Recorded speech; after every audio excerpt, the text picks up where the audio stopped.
င်္ဂလာပါဘလိုက်ချင်းနေပြန်နေတူလိုက်ပါတယ်ကျွန်တော်တော့အောက်ကုန်မြန်မာဒီတစ်ခါဒီဗီဒီယိုလေးမှာတော့ကျွန်တော်တို့6000တန်ပန်ကာရဲ့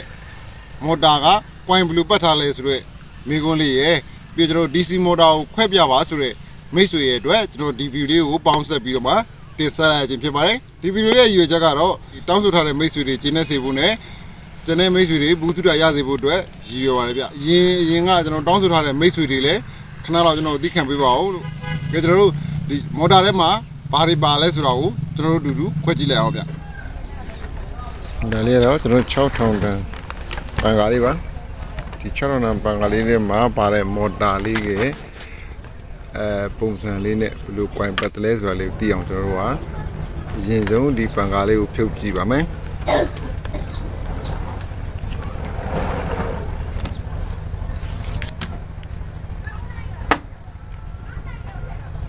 ကျွန်တော်ဒီတော့ကာပါ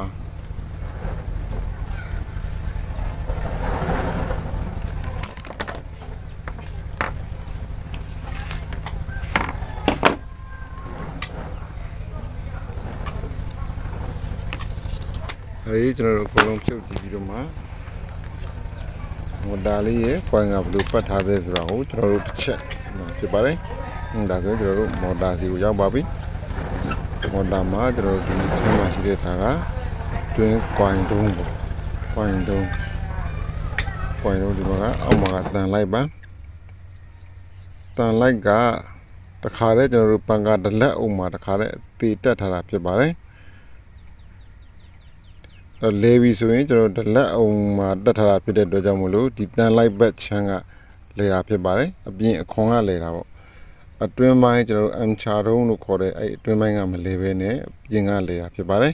အမ်ချာတုံးကိုအသေးထားတာဖြစ်ပါတယ်အဲတော့တန်လိုက်ဘက်မှာ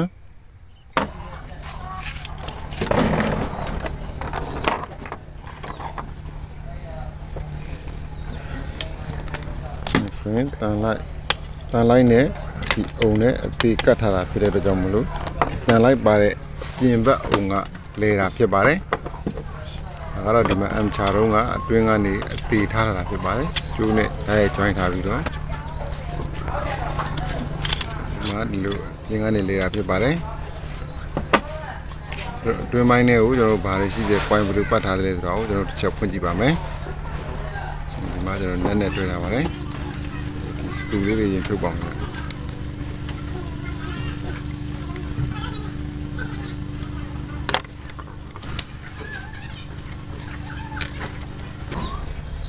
ရပြီဖြုတ်လိုက်ပါပြီဒါအပြင်ကာဘာတစ်ခုထပ်ဖြုတ်တယ်တွင်းဒီမှာကျွန်တော်တို့ကဒီပေါ်ကနေလာတဲ့ဒီ flat ကျိုးနဲ့ဓာတ်ရိုက်ဝင်ထားတဲ့ကျိုးပါဒါကတော့အတွင်းမှာဒီရတယ်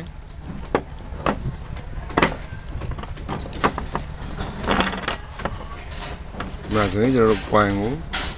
အတွင်းပိုင်းမှာပတ်ပြီးတော့မှတိတ်နဲ့ကတ်ထားပါတယ်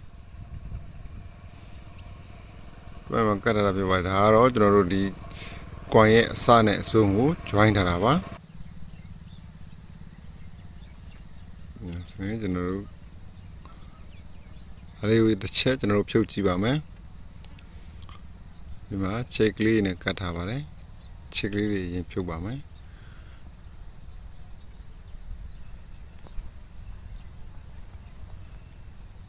ကျွန်တော်တို့ဝါယာရဲ့အစနဲ့အဆုံးကိုတငုတ်စီတက်ပြီးတော့မှလှုပ်ထားတာဖြစ်ပါတယ်ဒီမှာဆိုရင်ကွန်ရလည်းတော်တော်ထူပါတယ်တော်တော်ထူပါတယ်ဗျဖြုတ်ကြည့်ပါမယ်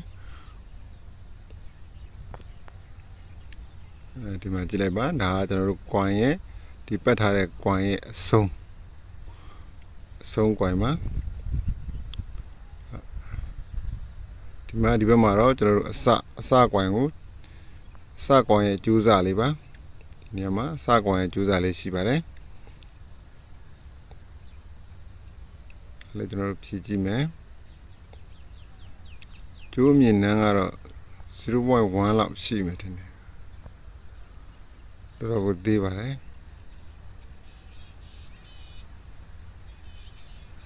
သူ့ရဲ့တူကကွိုင်တူကတော်တော်ကြီးပါတယ်အပတ်ပေါင်း1000ကျော်လောက်မယ်လို့ယူဆပါတယ်ဗျ။မဆိုရင်ကြည့်လိုက်ရင်ခ လေနဲ့ကျွန်တော်တွေ့တူတာတော်တော်ကြီးပါတယ်1 cm ကျော်2 cm လောက်ရှိမယ်ထင်ပါတယ်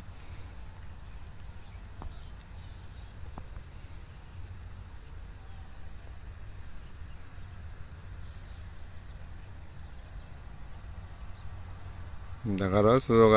ဒီ M ချတော့ကိုစွတ်တဲ့ဟာပါထဲမှာချောင်းမနေအောင်ထည့်တယ် push လို့ခေါ်တဲ့ဒီကွင်းလေးလည်းစွတ်ထားပါတယ်ငြိမ်အောင်လို့ဒါပြီးတော့အပေါ်မှာထပ်အောင်မယ်ဒါပါပဲဗျသူ့ရဲ့မော်တာတိဆောက်ပုံကတော့ဒါလေးပါပဲဒါကကျွန်တော်တို့တရုတ်ပန်ကာတွေ6000နဲ့တရုတ်ပန်ကာတွေမှာပါတယ်မော်တာရဲ့တိဆောက်ထားပုံပါပဲဗျအဲဆိုရင်တန်လိုက်ကိုကြည့်တဲ့ခါမှာလဲတန်လိုက်ကကျွန်တော်အတွင်းရကတ်တယ်အပြင်ရသိပ်မကတ်ပါဘူးအတွင်းဘက်ကိုပဲတန်လိုက်လှုပ်ထားပြီးတော့အပြင်ဘက်ကိုတန်လိုက်လှုပ်ထားတာမဟုတ်ပါဘူးအပြင်မှာလုံးဝမကတ်ပါဘူး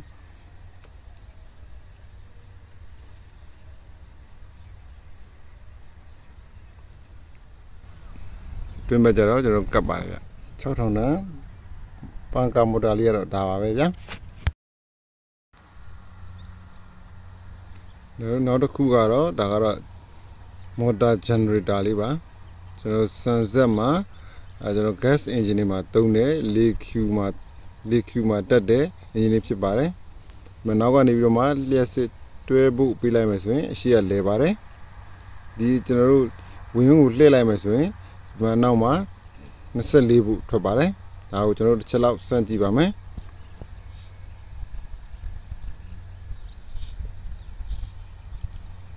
ငုံမှာကျွန်တော်တို့မီးတက်ပါမယ်ဗျတက်ပြီးလက်ကြည့်ပါမယ်ဒီလင်းပါလေဗျအဲဆိုရင်လက်နဲ့တစ်ချက်စားလောက်မှလည်းကိုလင်းတာဖြစ်ပါတယ်ဒီမော်တာဆိုရင်ကျွန်တော်တို့ဒိုင်နမိုဖြစ်နေလဲသုံးလို့ရတယ်လို့မော်တာဖြစ်နေလဲသုံးလို့ရပါတယ်ကျွန်တော်တို့ဖုန်းမငုတ်ကိုခြံပြီးတော့မှ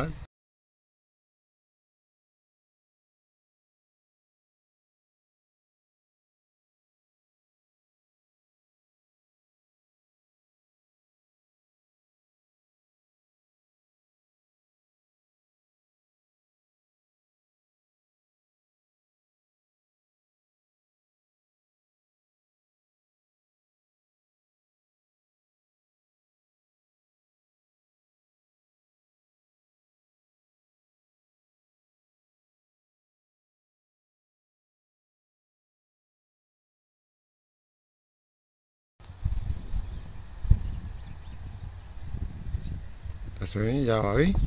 ကျွန်တော်ဖွင့်ကြည့်ပါမယ်ဒီမှာဆိုရင်ကလယ်မှာကျွန်တော်တို့ဝင်ရုံးကိုတင်ဖို့ဘောလေးခံထားပါတယ်နောက်ကနေကျွန်တော်တို့ဆွဲထုတ်ပါမယ်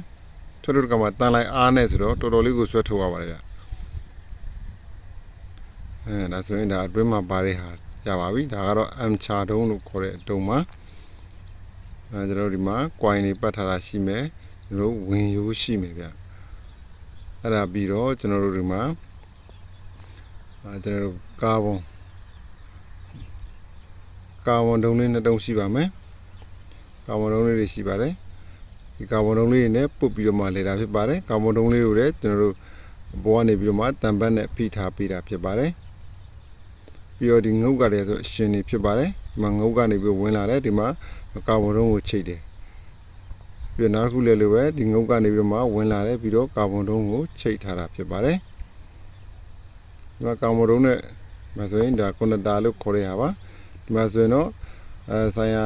ကျွန်တော်တို့ဝါယာတွေကိုကျွန်တော်2ပင်ချင်း3ပင်ချင်းစီထိုးထားတာဖြစ်ပါတယ်အဲ့တော့ဒီမော်တာဂျန်နရေတာတစ်ခုရဲ့အတွင်းပိုင်းမှာတော့ဒါတွေပဲဖြစ်ပါတယ်တခြားထူးမပါပါဘူး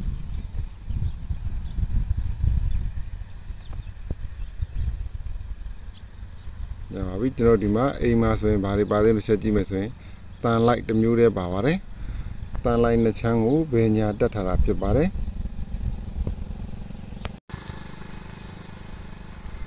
တန်လိုက်ဒီတက်ထားတာပါတန်လိုက်ခွေနှစ်ခွေကိုဘယ်ညာမှာတက်ထားတာဖြစ်ပါတယ်ကျွန်တော်ဒီမှာအနီးကကြည့်မယ်ဆိုရင်မြင်ရပါတယ်တန်လိုက်တူကလည်းတော်တော်ကိုကြီးပါတယ်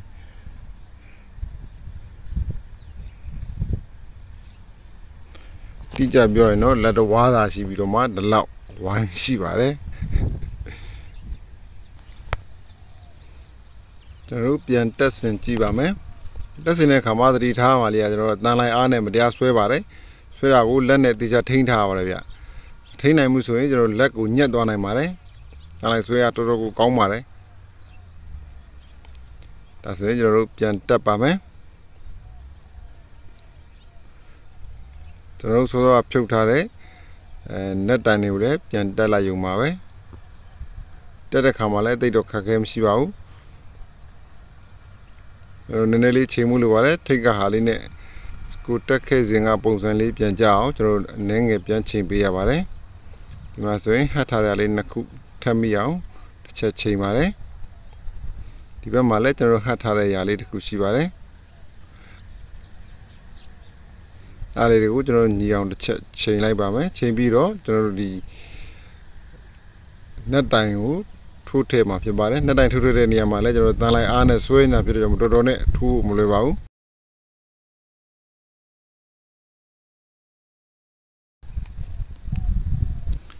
ဒါဆိုရင်ပုံမှန်တိုင်းကျွန်တော်နက်ကလေးပြန်ကျက်ပါမယ်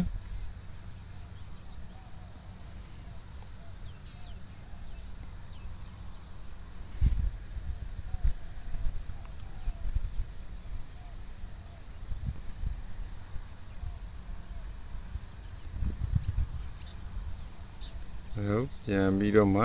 နှက်ချက်ပါတယ်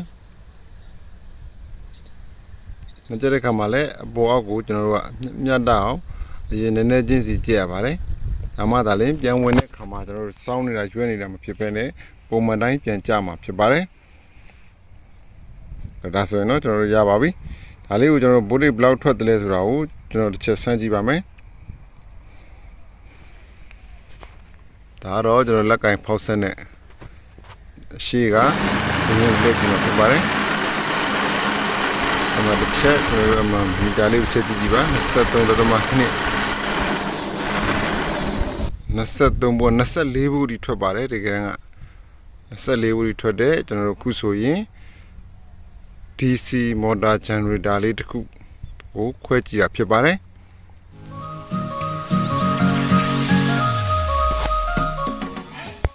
ဒီဗီဒီယိုလေးကိုကြည့်ပြီးတော့မှ